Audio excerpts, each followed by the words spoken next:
So recently, I've been playing Mega Man 8-Bit Deathmatch. I've gone pretty far into it, but I can't get past Wave Man stage. So today, I'm going to give my quick thoughts on this game by talking about the controls, graphics, plot, characters, etc.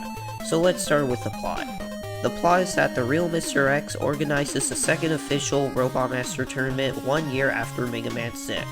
And now you, yes, who plays yourself in this game, are competing in the tournament to win against the other Robot Masters.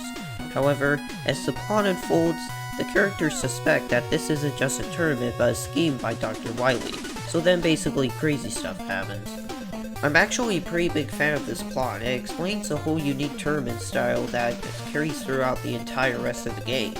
In case you were wondering, there is some crazy stuff that happens. Now let's move on to the controls. They're perfect. They feel just as tight as Mega Man's actual controls in the classic series, but carried over to 3D. Since the levels are so big here, you can also go extra fast, and it's extremely fun to do so.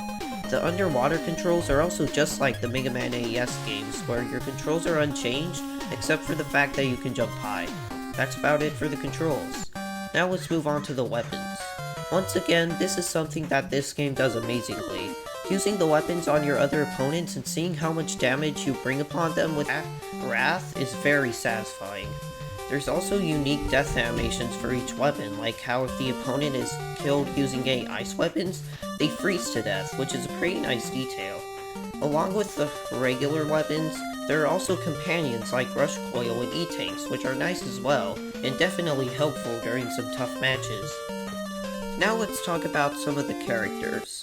Of course, you have the main character Maestro, who resembles you, and you can even change his outfit to look more like your own Mega Man OC. Then there's also the other characters, and the more you progress throughout the game, the more characters are introduced, because we're basically going through every single game here. Well, except for 11, but still. Now I think it's an extremely cool way to tell the story, as everything evolves from a simple Robot Master tournament. And last but not least, the bosses. This is easily the hardest part of the entire game. Like, the bosses are absolutely brutal here. The one especially in Wave Man stage is what I'm stuck on at the moment. He literally takes away all of your weapons.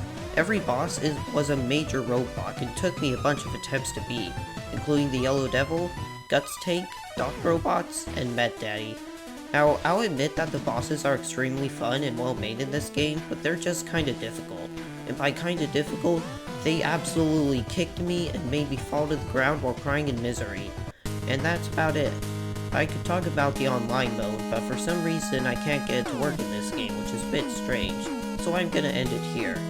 Overall, Mega Man 8-Bit Deathmatch is amazing, and unlike any other Mega Man fan game I've ever played in my life. In fact, it is the best Mega Man fan game I've ever played in my life, even above Unlimited. So with all of that said, I'll see you all in the next video.